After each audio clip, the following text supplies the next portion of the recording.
What up, super solid? Yo. Yo, that's so funny. So it's on your live the other day, right? Oh, I can't see you, but it's on your live the other day, and just the quoting of MLK, hilarious, hilarious. Should we just play it? Yeah, I think we should play it. Yeah, that's man. Listen.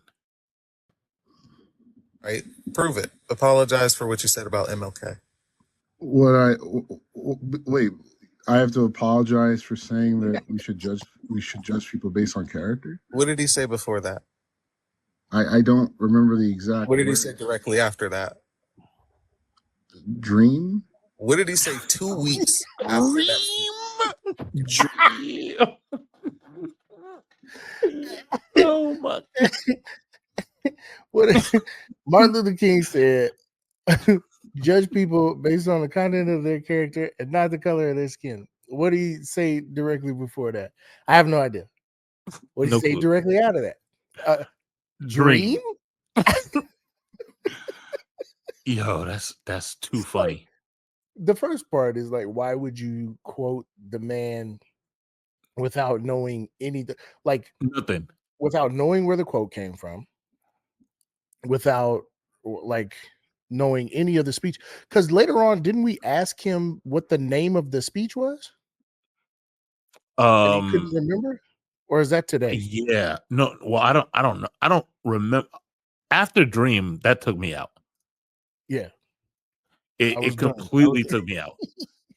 I didn't know what to say. I was like out of it. So,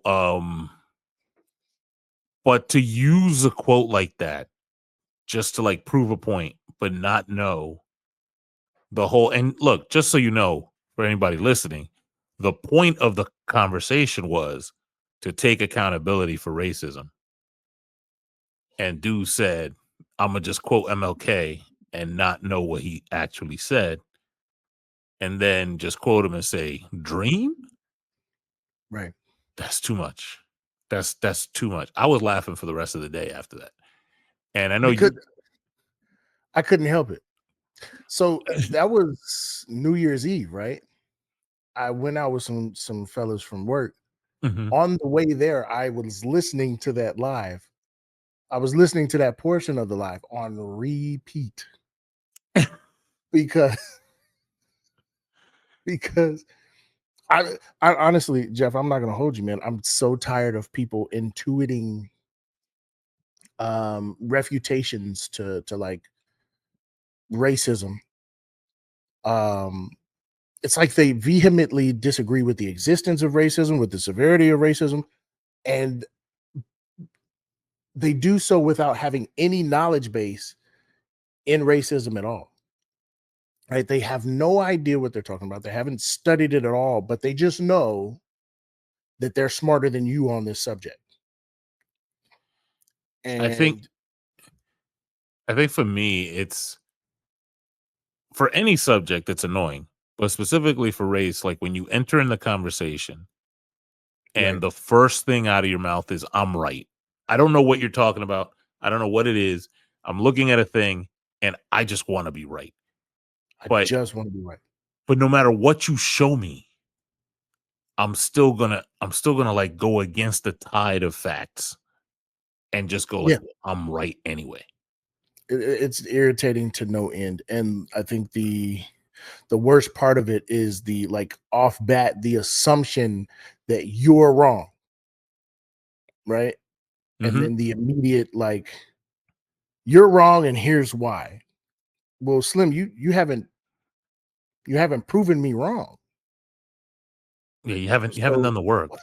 Yeah, you haven't show me your work. Because why are we already on to me being indoctrinated or making excuses or being a victim when you're like, right, like you're wrong about me being wrong.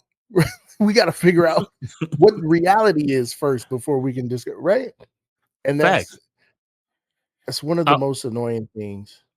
This is a good segue. So I want to say For anybody listening, welcome to the new End of a Species podcast. I'm Jeff, and I'm here with Super Solid, my brother in arms.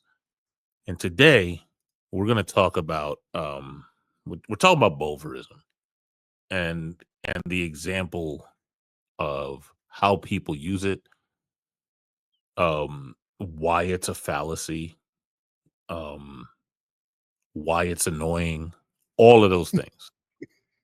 Like why it makes me want to pull my eyelashes out. Everything. Yeah. And if you know me, if you know Solid, you'll see us usually as we're divesting from TikTok, but you'll see us usually on a TikTok live doing debates. And look, I'm not gonna lie to you. When we have debate topics, I think about debate topics a lot. Like when I'm not on a live and I'm doing something else, I'm thinking through stuff. I'm writing, I'm taking notes, I'm writing out arguments. Because I really just want to know, right? I find it interesting.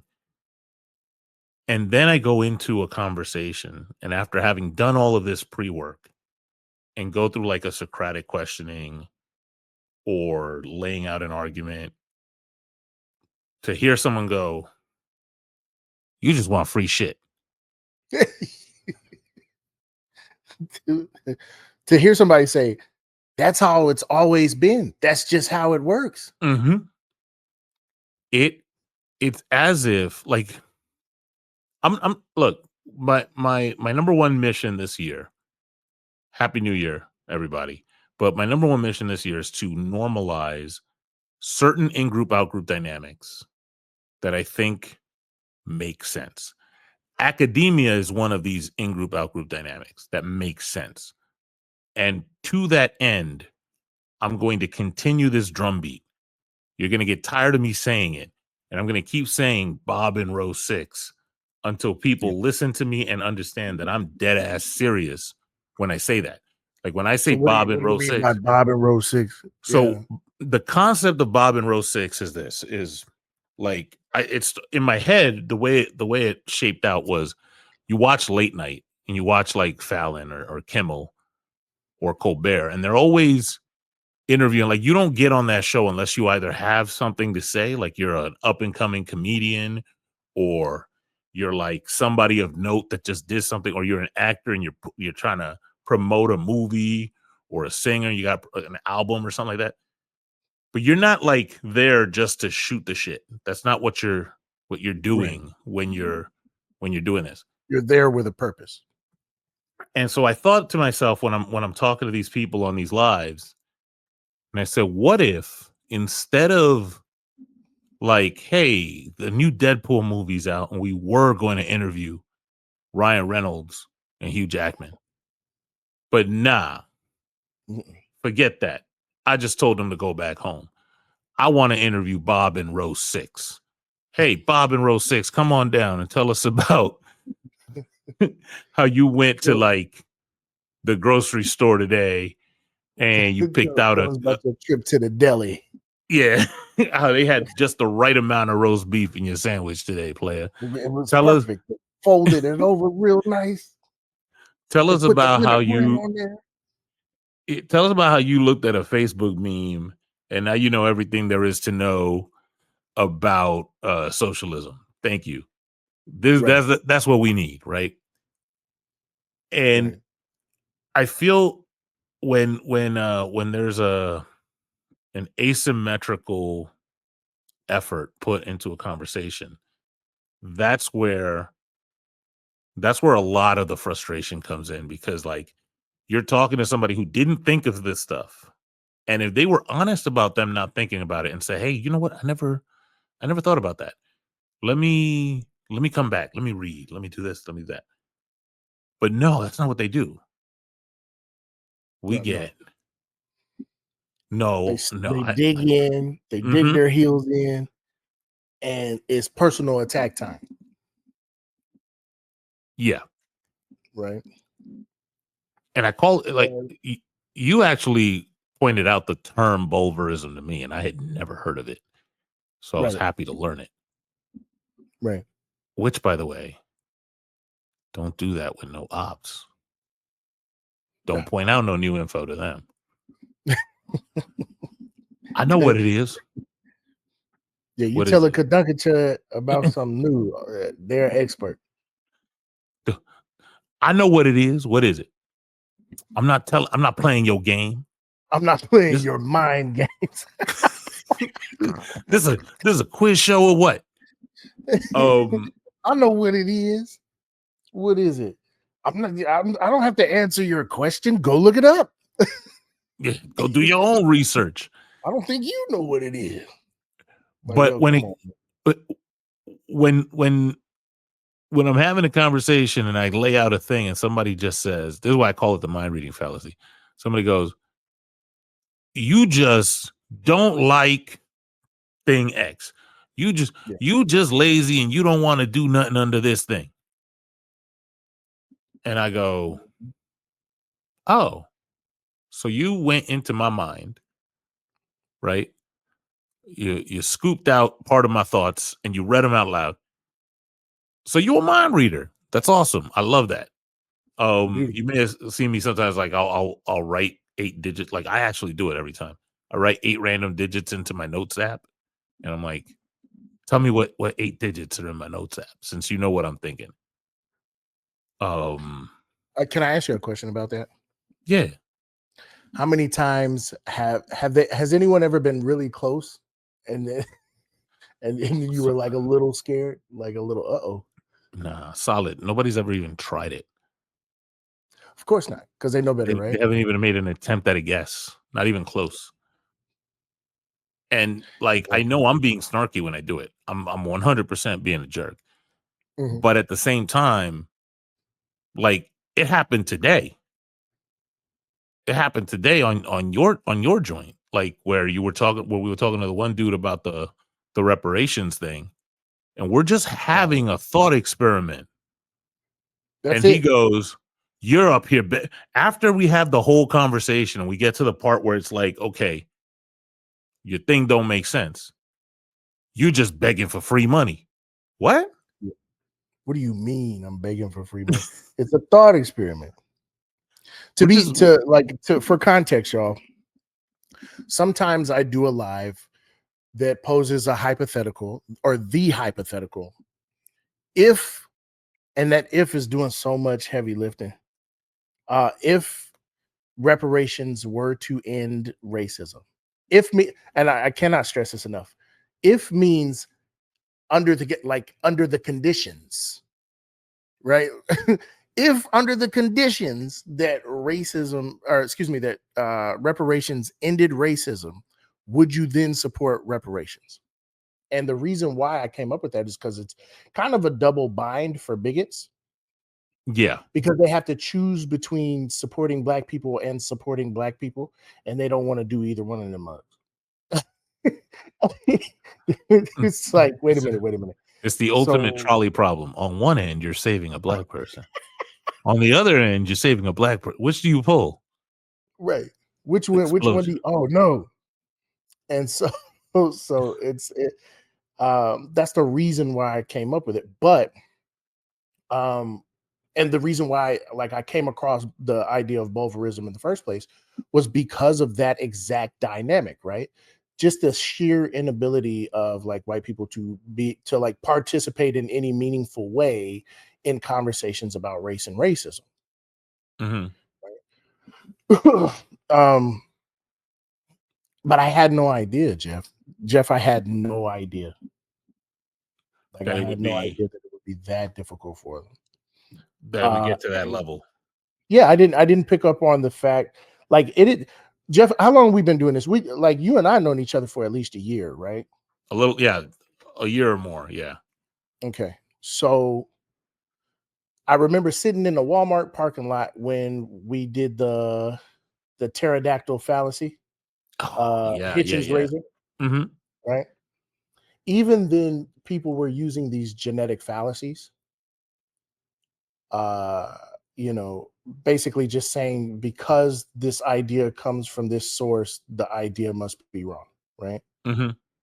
But I never picked up on how that ad hominem is assumed, right? Like the assumption of wrongness is there, and they never talk about it, and then they immediately skip past it and go And on move on. to the Yeah. follow up. Yeah, and so I think on some level, or maybe on a visceral level, I'm saying like, okay, he is just assuming I'm wrong, but instead of debating against that and saying, hey, no, come back and prove me wrong, I end up getting in the weeds about uh, the assumptions they're making themselves or the ad hominem itself, right? Hmm. Uh, let me ask you, like, are you like me? Have you been able to unsee Bulverism? No, I actually told you that you shallow held me with that because normally, normally when it like when I see that kind of stuff, and you know where I see it the most is something that we don't talk about is when you're presenting a source and somebody goes, "Hey, where did you? What source are you using?" And you're like, the Associated Press. That's a liberal, blah blah blah blah blah. Somebody told me Or the other day that the FBI was liberal. yeah, come on. So we're using FBI.gov. Those liberals, those lefties, they they killed all them people on suspicion of being Marxist, but they're super lefty. You didn't know that? Come on now. The notoriously liberal Federal Bureau of Investigations. You mean the people that weren't allowed to investigate sex crimes in the 80s? Those guys? You mean the people who sent death threats to to Martin Luther King? Those that FBI? Okay. All right. Super leftist. Oh 100%. yeah. Straight commies. But but now I see it over and over and over, like especially with men dealing with women. Like they'll go up, Mm. this is why you ain't got a man. You just Yeah. somebody divorced you, and that's why. And it's like, yo, can you just like address Could you just the the, address the argument, please? right?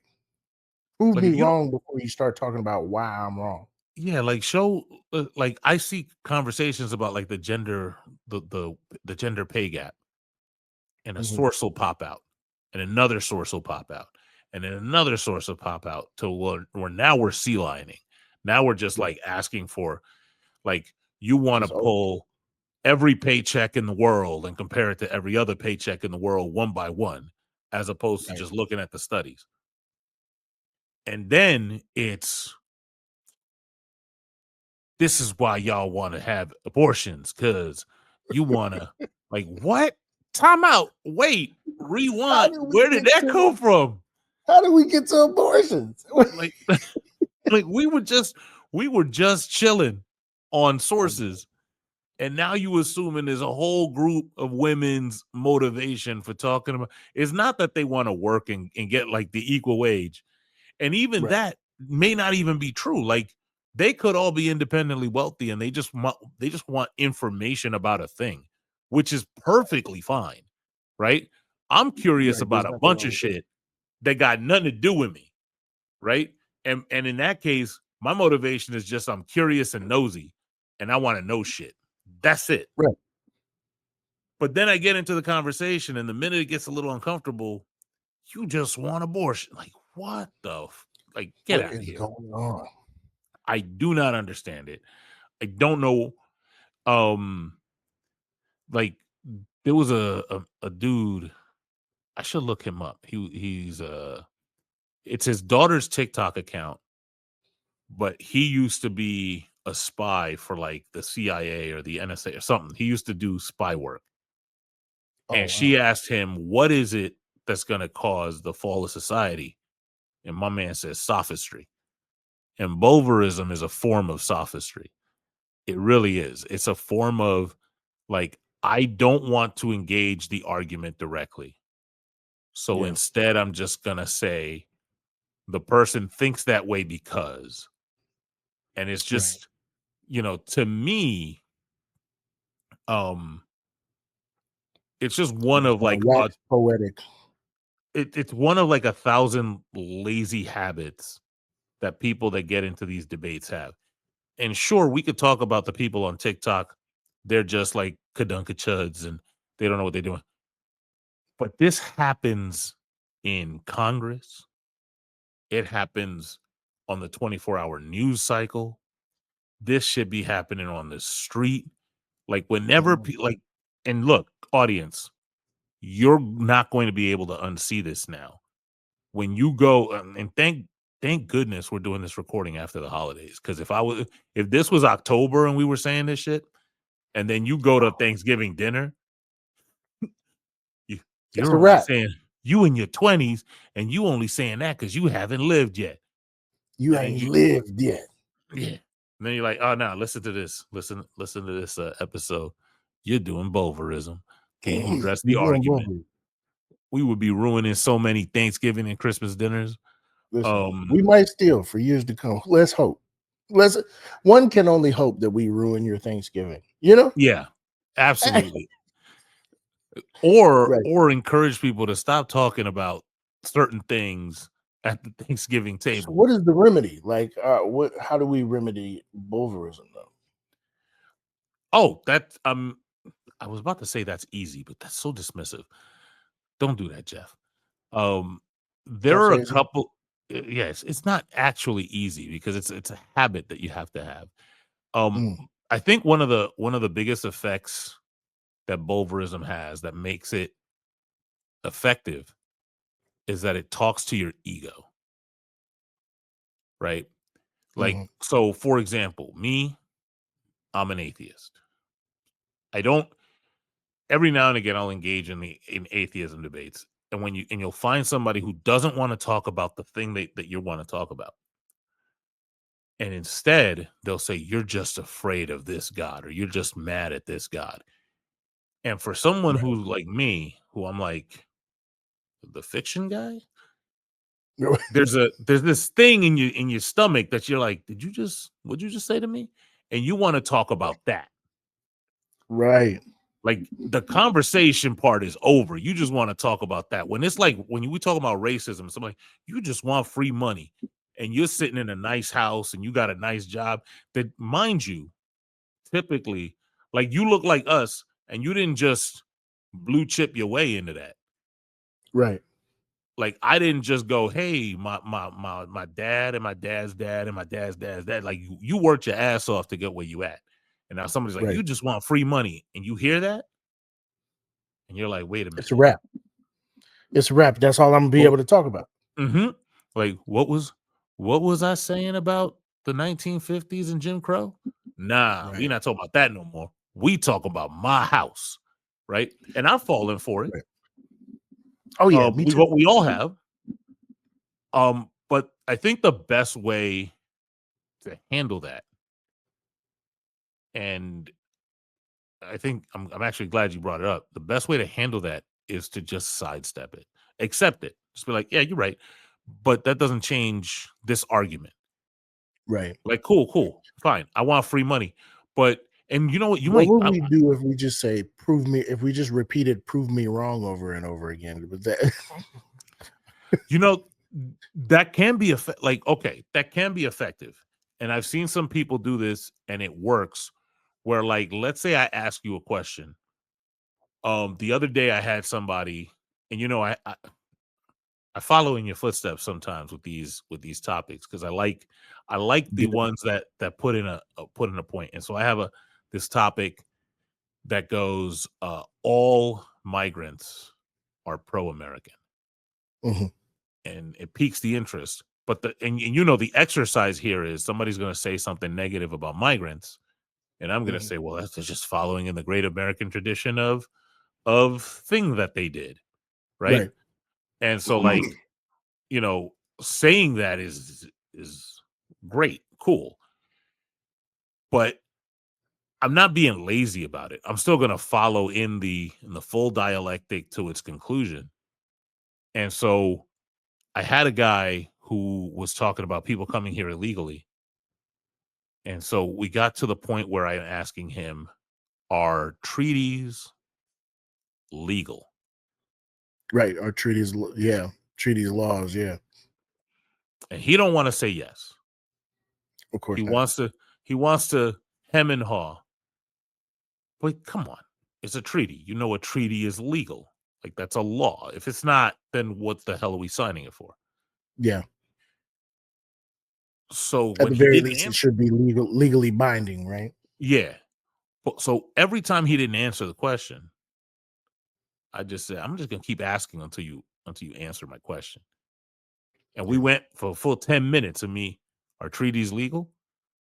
Well, there's all right, no, that's cool. Are treaties legal though? So in your case, where it's like prove me wrong, like you get into this feedback loop where you're basically telling the person until you engage, you're just gonna hear the same thing over and over again. Right. So that can How be wait, effective. hold on. He went a full 10 minutes without crashing out.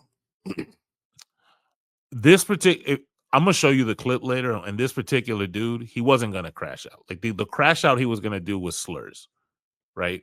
Oh wow. Yeah. That's the crash out that he wasn't gonna start screaming and yelling. It took a long, I mean, credit to him with, I'm not a I'm pretty in your face with it when I see something in my site. So credit to him, he took it like a champ. But he still wasn't engaging. And that's the part where you start getting into these things where I'm just going to keep asking you the question until you engage. All that other stuff you're doing is just delaying the inevitable It's because we're on dressing. my part. Yeah. But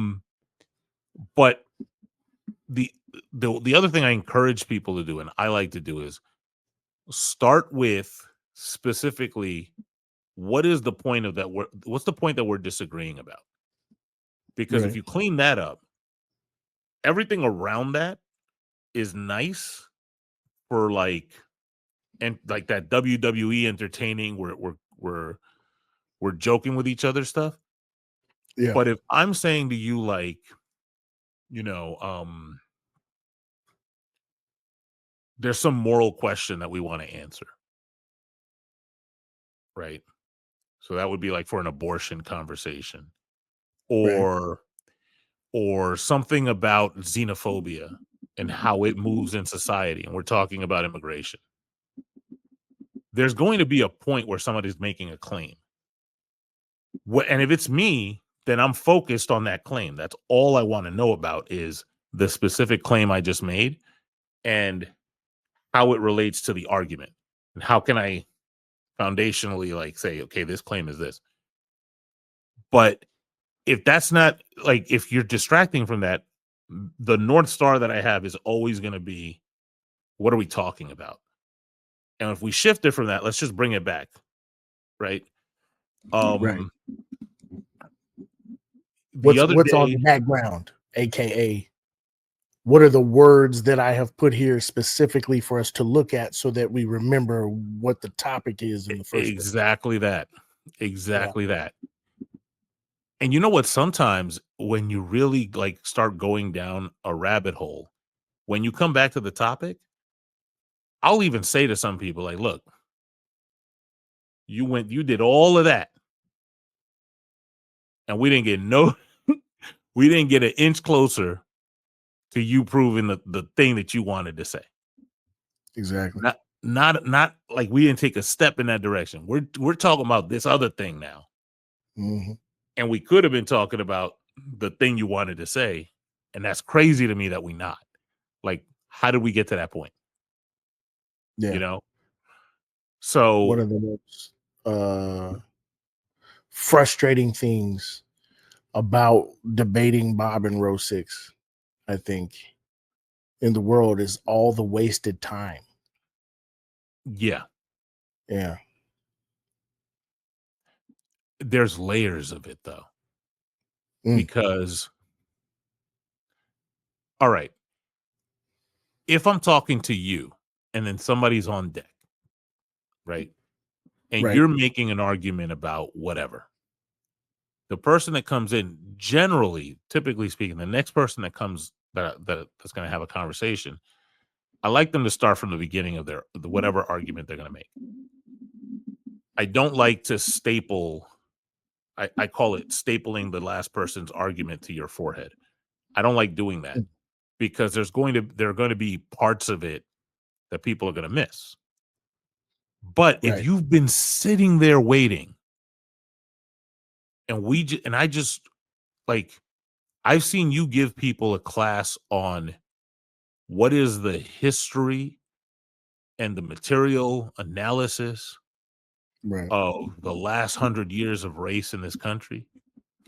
And then the next person starts off like they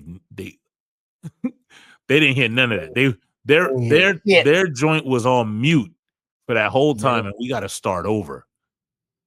When I know they've been watching, that's the worst part. Yeah, I just saw it. I was been sitting here looking at you watching, so I know you were here when I explained. Because they write a comment like, that person's point didn't make no sense. Oh, you heard that point. So you heard that. You listening. Right. Why are we starting over? Why are we starting from scratch? Yeah.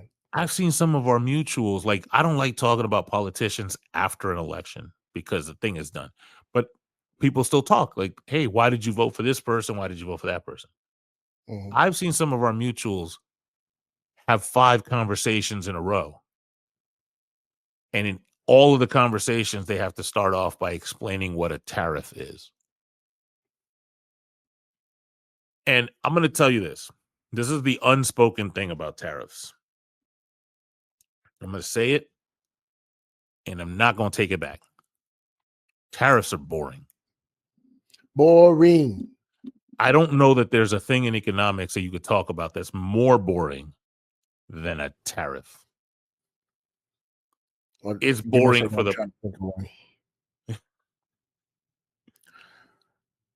price ceilings. Nah. Because at least with price ceilings, you get into a point where it's like, all right, God, whew, no more gouging. Because there's an end to it, right? Yeah, but like when there's a tariff, it's boring to the person paying the tariff. It's boring to do the argument about the tariff.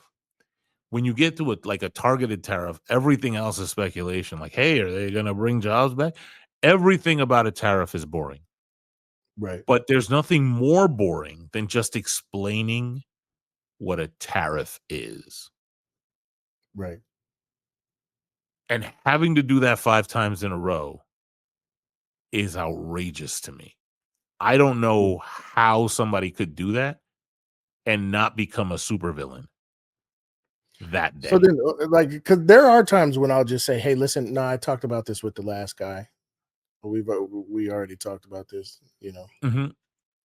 because let's say I'm a college professor and I'm sitting in the middle of my of my lesson, and then somebody busts in the classroom in the middle of the class, excuse me, and says, sorry, I'm late. Won't you go over all the shit you just went over again? Like, my man's gonna say, get out. Why are you here? But for some reason, we'll start a live and you know what I mean? For the brand new kid in the class or the guy that was late to the class, we'll repeat the same thing over and over again. Start from scratch. Yeah, it's an exercise in futility. It's Sisyphusian. And I'll tell you this, I will give somebody like the opening premise. Like when I talk about like the migrants are, all migrants are pro-American. Yeah. There's a boilerplate sentence. I just say all migrants exhibit the culture, traditions, and values of the United States. Boom. Yeah. Boom. So then you pick one of those and you pick at it, or you give me an argument based on whatever. But I don't want to have to tell you, hey, what's culture? What are values? What is a tradition? If I have to do that every time, this is where the Bob and Row 6 of it comes in, is you have people who don't know this stuff, but they really want to talk about it. And maybe you shouldn't. maybe what you need to do, maybe you should not talk about it. at least not in this forum, right? If we're having a conversation where a lot of people are watching and there's people who want to learn about this stuff and they want us, maybe there are even people who are like, hey, I want to get my arguments stronger. But you want to get your argument stronger against the strongest version of that argument. You don't want to get it stronger against, like, somebody who doesn't know the basics. So it's a disservice even to like an audience that's watching. Right. And it's a disservice to the person that's engaging in that conversation without knowing stuff, because you're going to look dumber than you are, right? Like if I walked into, like I always use CERN as an example, but if I walked into CERN right now and I had a conversation about, quantum particles of any kind, whoever's sitting in there is going to walk circles around me. Yeah. That's not what I do. I don't know anything about that. Now, is it possible that I could like buckle down and start studying and probably not. Like I'm probably not going to be an expert in quantum physics anytime in my life. But, maybe I'll pick up some things and not look dumb. I'll know about like, hey, maybe I shouldn't, not to talk to. But for people who don't know anything and you give them the most basic question, hey, here's a callback. What did he say right after that? Right. And the answer is dream. Dream? I don't even think it's that complex because you went straight to CERN, and I do this too. I go to like these really complex professions when I try to do that analogy. It's not a good idea to argue with the cashier at Books A Million. You know what I mean? About how to do their job. Yeah. You know what I'm saying? If you've never worked at Books A Million, if you've never worked at you don't have access to their inventories, to their system. You don't know what books are there, what books aren't there, right? But you want to steady tell them how to find the book that you're looking for that you can't find in the first place. I don't think a staggered close is really the most safe way to close your store. You see what I'm saying? What did you just say? Don't tell me. Right, like you arguing with people without having any knowledge base in what you arguing about in the first place. You cook your fries for 3.5 minutes, blood. The whole basket of fries for 3.5 minutes. You gotta leave it in there for at least 20. I could do it in 3. Oh, so you like soggy frozen? Oh, okay. No salt. What you putting salt on there for? And that's what a Kedunkatud really is. A Kedunkatud is really the epitome of Dunning-Kruger. Yes. A Kedunkatud is the manifestation of Dunning-Kruger. Absolutely. You know yes, that's so exactly it's not just a right. chud. It's a Kedunkachud. Kedunkachud. Yeah. Super Dunning-Kruger. Yeah. And because it's just like my confidence is going to make me right. And the Bulverism is just a coping or a defense mechanism for when you have these shells up, like, hey, I got my confidence, I got my insults, I got my slurs, and when all of that is being pulled apart and you about to like, hey, mask is about to come off, the Bulverism is the last thing, like, but you're just saying that because you just generally mad, you unhappy. The second last line of defense. The first line of defense is the N-word. Yeah. Or that's slurs, the last line. Yeah, the slurs is the very last peel of wall before you get into the city, right? That's where you pull the ripcord. Oh, I really am dumb, Nick. So yeah, man. That's what we gotta do it on a daily basis, man. I'm excited about being on YouTube I'm excited about being back in like podcast land. Yeah. I cannot I enjoy being on TikTok lives. I enjoy like having conversations. I don't know that the trade-off for me anyway, the trade-off of having a conversation with the amount of, and you said like wasted time, but just the bulk of wasted words, the waste that it's almost like you're digging through a mountain of haystacks, and then you get Mhm. one or two worthwhile needles where you're like, "Ooh, this was super satisfying. Hey, we Right. made progress here." Right. Right. And I don't and the further that we, that app goes, the more bales of hay are being added and the Yeah. more needles are being taken away.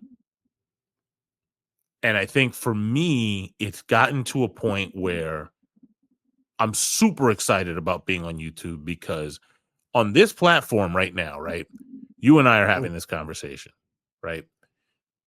We're going to get to a point where there are going to be others of our mutuals that are going to join us here and have conversations. And there are topics that we're going to get to talk about that we don't normally get to. And we're going to be able to share information that we don't normally get to. But we're also going to be able to curate, like, I want to hear from dissenting voices. And not Yeah. just like dissenting voices among like the people that I fully disagree with, but even amongst us, like, we don't all agree on stuff. And there are Yeah. going to be opportunities for us to debate things, and not just political things, right? We're Right. going to be able to do commentary on pop culture, on society, video games, Right. like anything that it is that makes you move in a certain way. Right. I want to be able to talk about it. I want to be able to speak to it. I want to be able to have discourse around it and entertain people around it and joke around about it without the specter of um having people who don't know what they're talking about enter in the conversation. Right. B, an app that is perfectly okay allowing um all the slurring and weird behavior while punishing what it perceives as some other stuff, right? Like Right. we've all seen where somebody is on mute and they're on a panel, and all of a sudden they disappear and we find out, hey, they got They banned got for a week. reported or they Yeah. got banned. Yeah. And they didn't say nothing. Yeah. And then Literally on required the whole time.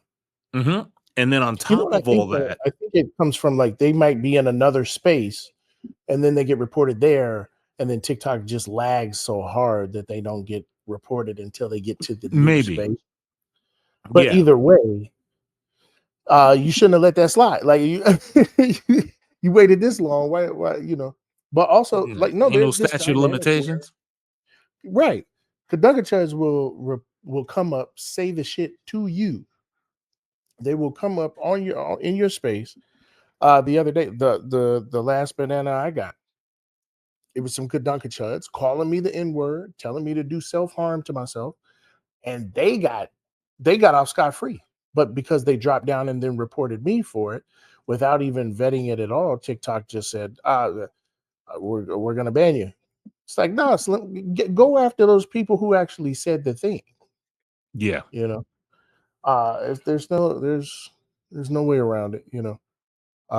Because TikTok has every resource available to um, refine the reporting process, give creators a way to kind of voice plead their case, and they haven't done it yet, which means they don't care, they don't want to, because they would have done it already. you know so I want to, here's something I want to do before we close out. yeah. And that is, let me open up a new window here. Um I want to talk about how you can support these efforts. I think that's important. And I'll call it shilling, but it's also, we're moving platforms. So we're going to be somewhere where we're not like getting tiny dinies or whatever. Right. And, it is a hobby, but it's also labor, right? So we want to give everybody an opportunity to support.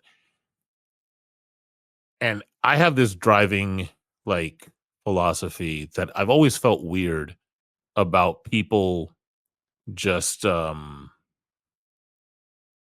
don't know, giving me some form of monetary support for an animation or for nothing, right? So for starters, I want to highlight the fact that you have merch, right? Yeah. On your website. And Yeah. and End of a Species has merch that you can, and I think that's to me that's the best way to support the platform. Yeah. Absolutely. If you go to my website 4tpbysolid.com, there's all types of merchandise on there. I got throw pillows, I got coffee mugs, prints, like canvas prints. I have athleisure wear, hoodies. The people really go for the hoodies. I don't know what it might be the season. Who knows? We'll see how it turns out in the summer. We'll see how people act in the summertime. But, Mm. but the hoodies are the people love the hoodies. They've been buying them up. So yeah, and that's 4tpbysolid.com. It's one of the my main sources of side revenue here. Oh, there we are there. Also, I got a link to the RSS feed for the pod, right? Right now, that's absolutely free. Okay. Oh, see, you see there? Look at the For Your Neighbor athleisure wear. Look at that. Mm-hmm. That's pretty. I like it. And you have like inclusive sizes. Yes, we are size inclusive. We're gender inclusive. You can get you if you scroll up. Oh, never mind. If you Let me bring it back. There's a non-biscuit hoodie. One of my sign-on tags and sign-off tags is I'll talk to everybody. I'll say, hey, broskies, siskies, and non-biskies. And I think some of the non-binary homies got a kick out of that. So I went ahead and made them a little non-biscuit hoodie. Non-biscuit I like that. I've actually never heard you say that, but I like that a lot. Yeah, you say you got your broskies, you got your siskies, and you got your non-biskies. We got the Black Joy hoodie. That flannel, the looks are deceiving because once you look at the back of that flannel, it's a whole thing, right? That's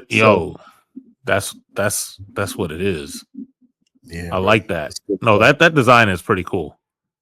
Yeah, that's what I mean. It's a labor of love. I grew up quite poor, and so I wasn't really able to dress as well as I wanted to.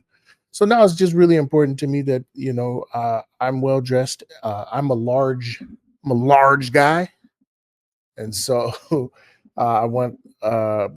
I have trouble finding inclusive sizes, so I just tried to make sure that I had something that I felt like I would be okay wearing that also you could wear. And if you're differently sized, then all the better. Absolutely. And on the End of a Species side, there's also merch. Check that out. I love that. Like it's so clean. Like your like the layout is so crisp. It's just really pleasant to look at. Yeah, I didn't do it.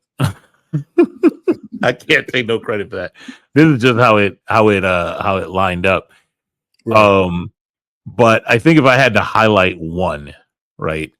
If I had to highlight one, it would definitely be the intellectual violence line. And that's strictly because although the debating on YouTube is going to be less than it was, right? Right.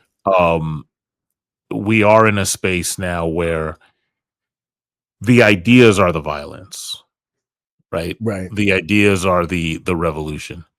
So it for me, intellectual violence is like a term that I've wanted to normalize for a long time, because it just shows that, hey, if you're if your ideas are good and you're willing to defend them and you're willing to like articulate them in a specific way, um then you're going to do well, right? Yeah.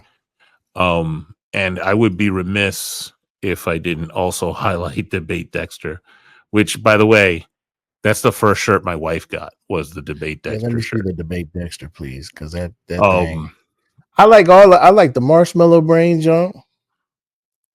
so like Debate Dexter is also like part of the, I guess, tangential to intellectual violence, because Right. there's the argument, and then just to just I didn't want to focus on that because it's not what we were talking about here, but there Right. are ways to handle Kadunkachuds, right, Sure. without having you don't always have to be respectable, if you know what I Right. mean. Not always. So, Jeff, I got to tell you, the reason why I even started the online debating in the first place was because a lot of the people that I thought were really cool turned out to be absolute kadunkachuds, and it was painful for me to, in a sense, lose them as I knew them. Hmm. And so I first wanted to learn, figure out how to talk to kadunkachuds because I wanted them to stop being kadunkachuds, right? Then I figured out, oh, you have to get them before they actually become kadunkachuds. You have to get people who don't want to be kadunkachuds. Hmm. And those people are not the ones yelling at you and doing the bulverism. Those people are the ones in the audience, right? Um, and that's the part of that. The reason I bring that up is because I'm really thankful for the audience. Really am. I really am, because you could tell, you can attest to it even today. I mean, they're super supportive. Hmm. Uh I think what you had some big purchases today. I got 6 Yeah. orders today. Like, it's I our audience is probably the best audience, and I just want to make sure that they're able to follow us to these new platforms, you know? And rock the colors. for Exactly. for me, the one thing I want is I want people to learn how to think. I want people to learn how to reason, and I Mhm. want people to learn how to say, like, learn that it's okay to say I don't know, and to be curious, and to read, and to get more information, and to just think of the argument, and to try not to get distracted by like the BS, like when you're talking about something. Compartmentalize where you can, all of those things. And Absolutely. I think part of it is my own, like the way my own brain works, like the way I approach these things. But it's Mhm. also like a driving force for me that I need for truth. I need the best way to get to truth. And I think the best way to get to truth involves taking an idea and getting to a conclusion the best way possible. And Mm. that does not involve repressing information.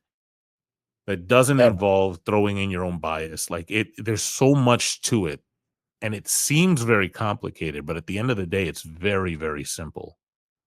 Mhm. Um, and so for me, that's why I started, is because there's so many places where I think we can improve how we approach ideas and concepts. And instead of throwing our ego at it, we can just approach it in a way that is conducive to getting to truth.